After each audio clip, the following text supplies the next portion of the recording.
Hi, I'm Olivia Thompson, a 16-year-old high school student. But maybe not your typical one.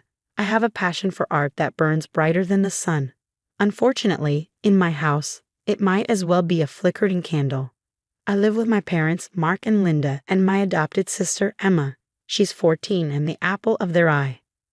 Olivia, have you seen Emma's latest test scores? Mom's voice cuts through the silence as I sketch in the living room. I sighed and set down my pencil. No, Mom. How did she do? Perfect score, as usual. We're so proud of her. I force a smile, but inside I'm screaming. It's always about Emma's achievements. Meanwhile, my latest art piece sits forgotten in the corner, gathering dust. Later that day, I vent to my best friend Zoe over the phone. I swear, Zoe, it's like I'm invisible in my own home. That's rough, Liv. But hey, didn't Mr. Johnson love your last painting? She reminds me. I smile, thinking about my art teacher's praise. Yeah, he did. At least someone notices.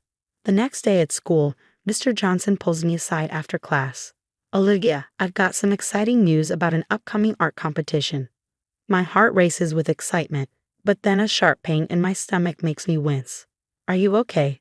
Mr. Johnson asks, concern written on his face. Yeah, just a stomach ache. It's nothing. I brush it off.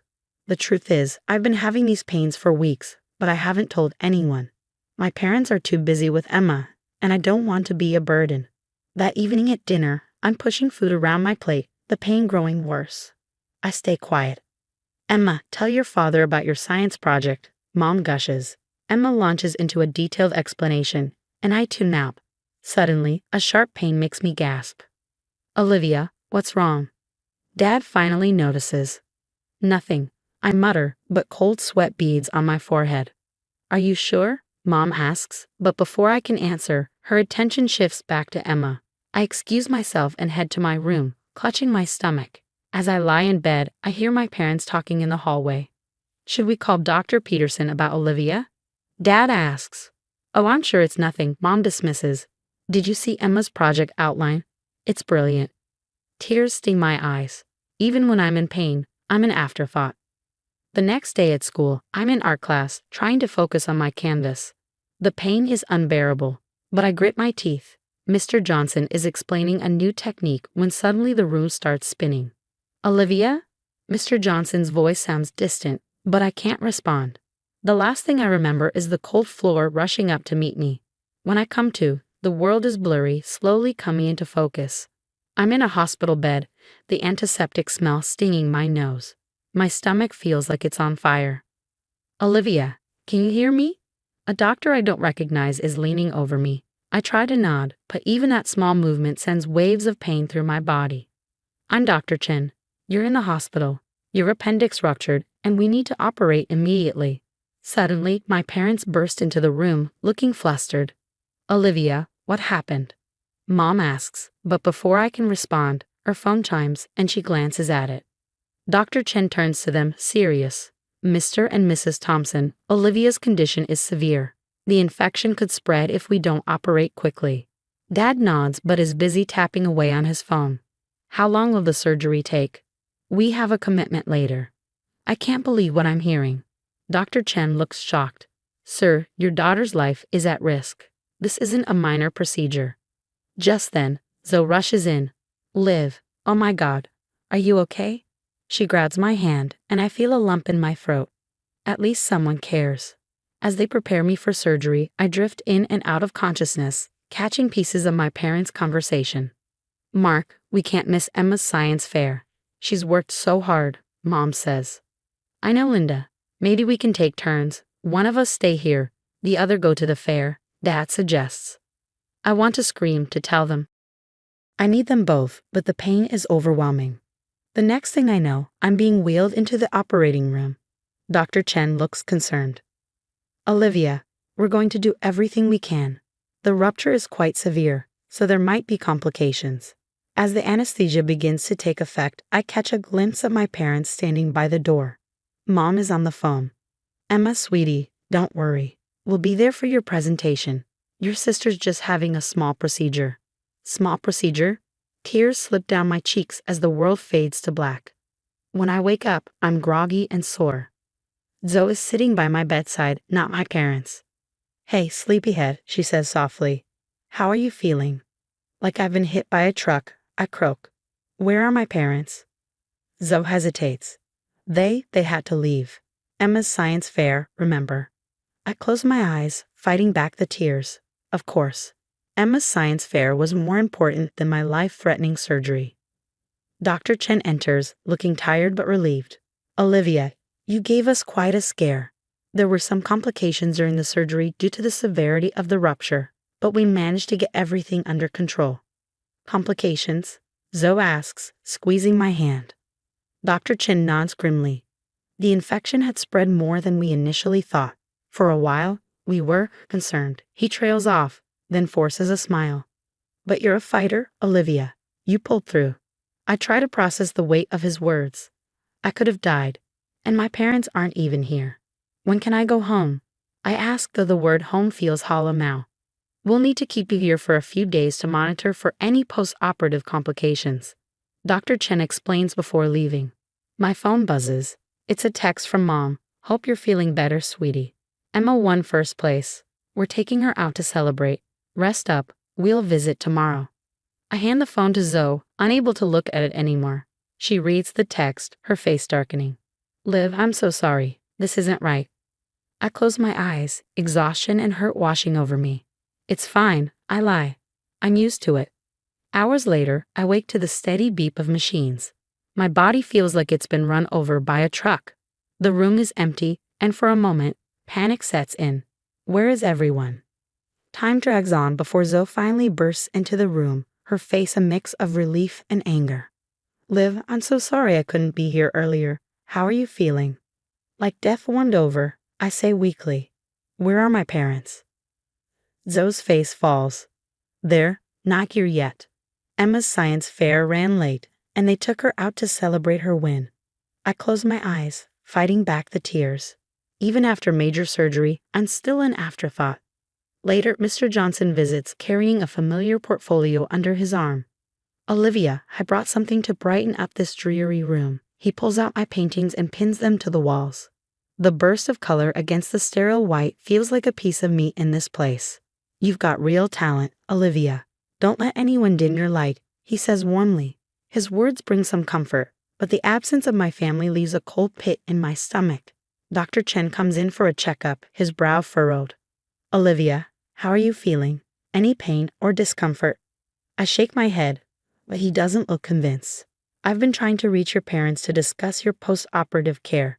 It's crucial that you have proper support during your recovery. Just then, my parents finally arrive, Emma in tow, all smiles and excited chatter. Olivia, honey, how are you? Mom asks, but her eyes keep darting to Emma's trophy. Dr. Chen pulls them aside, his voice low but stern. I strain to hear. Mr. and Mrs. Thompson, I need to express my concern.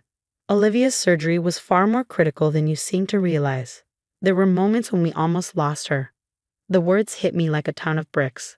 I almost died, and they weren't even here. But you said it was just her appendix, Dad stammers.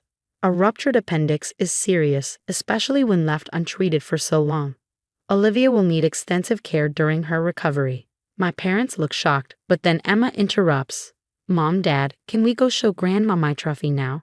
To my disbelief, they actually consider it. That's when Zoe steps in, her voice sharp. I've called my parents. They've offered to let Olivia stay with us during her recovery.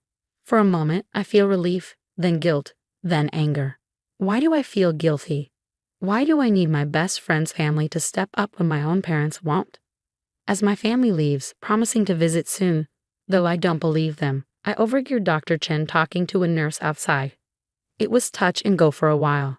If we'd waited any longer to operate, well, let's just say Olivia's lucky to be alive. The words echo in my mind. Lucky to be alive. And where were my parents during that life or death moment? Watching Emma win a science fair. The next weeks blur together in recovery and revelation. I'm moving with Zoe's family, and for the first time in years I feel seen. Zoe's mom checks on me regularly, making I'm comfortable and taking my meds. Zoe's dad cracks terrible jokes that somehow make the pain more bearable. "How's our young Picasso doing today?" he asks one morning, bringing me breakfast in bed. I smile, a genuine one this time. "Better, thanks. I can't thank you all enough for this." Zoe squeezes my hand. "That's what family does. Live, real family." Those words hit hard, but in a good way. Mr. Johnson visits often, bringing news that reignites my passion. "Olivia, there's this incredible art program I think you should apply for. It could be your ticket to bigger things." We spend hours working on my portfolio, and for the first time, I feel like my art matters, like I matter. The day I'm well enough to return home, I brace myself for the confrontation I know is coming. My parents greet me with all smiles and welcome homes, but I'm not buying it anymore. "We need to talk," I say, my voice steadier than I feel. "Of course, sweetie. What about?" Mom asks, distracted by her phone. I take a deep breath. "About how you missed my life-threatening surgery for Emma's science fair. About how you've always put her first, made me feel invisible." The room goes silent. Dad sputters, "Now, Olivia, that's not fair." "Not fair?" I laugh bitterly. What's not fair is nearly dying alone in a hospital while my parents celebrate my sister's trophy. Emma, who's been lurking in the doorway, suddenly explodes.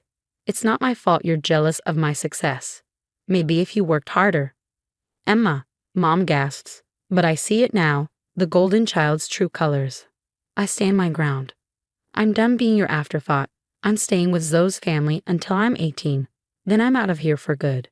The aftermath is chaotic. Dr. Peterson, our family doctor who's known us for years, gets involved. He reports my parents to child services, citing medical neglect. "I've watched this situation deteriorate for years," he tells the social worker. What happened during Olivia's surgery was the last straw.